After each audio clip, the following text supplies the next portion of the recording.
Oi, pessoal, tudo bem, alunos dos oitavos anos? Eu sou a professora Renata, de Língua Portuguesa. Hoje estou gravando mais um vídeo para vocês, fazendo a leitura. Deixa eu só explicar uma coisinha antes. Essas aulas de agora, chegamos ao quarto bimestre. Então, a partir dessa semana, o que eu vou fazer? Nós temos duas apostilas. Essa aqui, ó, Aprender Sempre, do oitavo ano, quarto volume. E essa aqui, a vermelhinha, que é o Caderno do Aluno, volume 4. Então, como nós vamos ter as duas apostilas, eu vou trabalhar um pouquinho de cada coisa em todas as aulas. Essa primeira aqui parece que é muita coisa, mas não é. É mais leitura. Sobre Aprender Sempre, vocês vão olhar na aula que vai entrar no blog agora, terça-feira, dia 3. Eu coloquei um vídeo da internet de um ator interpretando esse conto. Vocês prestem atenção, leiam junto com o ator, porque ele é um conto gauchesco. Ele é gaúcho, tá? Então, nós temos muitas palavras do sul, coisa que nós não usamos aqui. Então, nós não conhecemos o vocabulário, o dialeto, tudo bem? Então, eu quero que vocês acompanhem o vídeo e leiam da apostila de vocês, para responder as questões. E agora, da apostila vermelha, que é o Caderno do Aluno, esse aqui, abram na página 23, e nós vamos ler, eu vou ler com vocês e vocês acompanhem a minha leitura. Nós vamos ler o texto 1 e o texto 2 na 25, tudo bem? Então, peguem a apostila vermelha e acompanhem comigo para depois responder as questões. Esse texto, ele foi tirado do jornal Acontece Aqui, jaac.com.br. E o texto 1 é A Destruição dos Monumentos Históricos. Manifestantes aliam protestos antirracistas à destruição de monumentos em lugares públicos. Junto aos protestos antirracistas que estão acontecendo pelo mundo, em decorrência da morte do segurança norte-americano George Floyd, cidadão negro que foi sufocado por um policial branco em 25 de maio. Uma outra manifestação está ocorrendo, a depredação e destruição de estátuas localizadas em praças e ruas. O primeiro alvo aconteceu em Bristol, sul da Inglaterra, em 7 de junho. Manifestantes de um ato antirracista derrubaram e depois jogaram em um rio que corta a cidade a estátua de Edward Colston. Depois de a estátua ser derrubada, alguns manifestantes colocaram o joelho sobre ela, numa clara referência à ação policial que matou o segurança norte-americano. A ideia atravessou o oceano e em 2 cidades norte-americanas foi a vez da estátua de Cristóvão Colombo sofrer vandalismo. Na noite de terça-feira, 9 de junho, em Richmond, em Boston. Nesta cidade, a estátua foi decapitada. Naquela, foi arrancada do pedestal e lançada no lago do Parque Bard. Qual o motivo do ataque às estátuas? O que elas representam? Por que neste momento? Para responder às questões lançadas, é preciso conhecer um pouco do contexto histórico em que esses homens viviam. Edward Colston, 1636 a 1721, fez grande fortuna no final do século XVII como traficante de escravos. Estima-se que tenha negociado com a África Ocidental e transportado às Américas um total de 84 mil pessoas, entre homens, mulheres e crianças.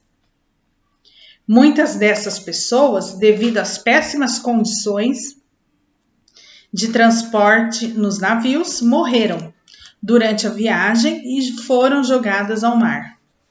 O explorador Cristóvão Colombo, 1451 a 1506, conhecido também como o Descobridor da América, 12 de outubro de 1492, data de sua chegada à ilha de São Salvador, hoje Bahamas. Foi alvo dos protestos, porque no século XVI era defensor da escravidão e foi atribuída a ele a responsabilidade pelo início do genocídio indígena na América. Em Richmond, capital do estado da Virgínia, muitos manifestantes eram de origem indígena. Os protestos contra monumentos dedicados às pessoas ligadas a esse contexto, ao contexto do escravagismo, segregacionismo e genocídio, não ficaram restritos a esses lugares. Espalharam-se pelo mundo afora. Em São Paulo, a estátua do bandeirante Borba Gato tem sofrido ataques também. Por essa razão, foram instalados gradis à sua volta e uma viatura da Guarda Civil Metropolitana permanece no local 24 horas por dia.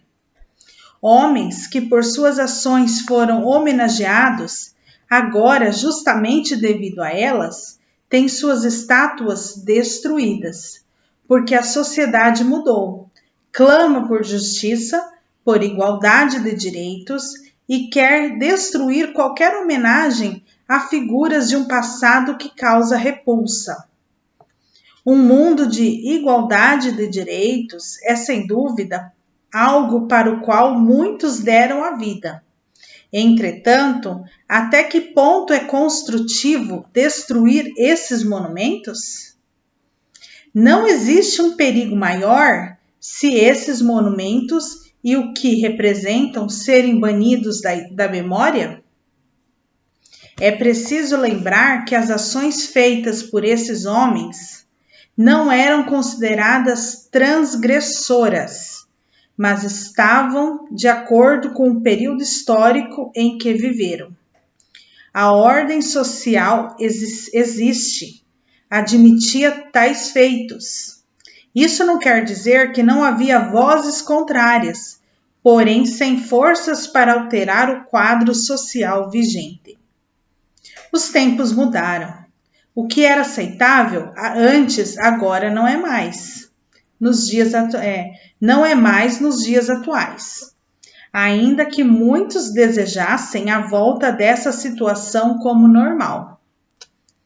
Para que essa situação não mais retorne, é importante que os monumentos sejam mantidos, não como homenagem, mas como um alerta do que eles representam. Um dos exemplos mais simbólicos de manutenção de algo representativo de um monumento histórico é o campo de concentração de Auschwitz, o maior dos campos de concentração nazistas, situado na Polônia, que ao término da guerra poderia ter sido destruído ou no local ter se erguido um monumento em memória às milhares de pessoas que lá perderam suas vidas. Em 1947. Entretanto, o local foi transformado num museu. Mais de 30 milhões de visitantes, ao atravessarem o portão de entrada, avistam a placa posta sobre ele: "O trabalho liberta". A iniciativa do governo polonês teve a finalidade de que todos, e principalmente as gerações futuras, tomassem conhecimento do que fora feito e repudiem qualquer ação que possa criar condições de retorno do horror vivido por seres humanos naquele local. A Unesco, em 2002, declarou as ruínas de Auschwitz como patrimônio da humanidade. Não seria esse o caminho para os monumentos que representam épocas e contextos? Estátuas, prédios, quadros e outros símbolos que fazem parte do patrimônio histórico têm de ser preservados, estudados, para que toda a sociedade conheça e reflita e entenda os contextos de cada época, e para que tais fatos não se repitam. É necessário que cada geração solidifique em ações que levem à igualdade entre os homens, conforme o artigo 1 da Declaração Universal dos Direitos Humanos.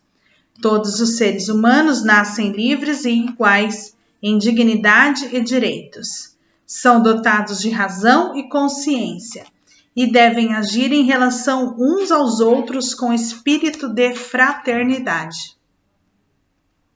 Aqui nós só temos o nome do jornal, mas não temos o nome do jornalista. Tudo bem?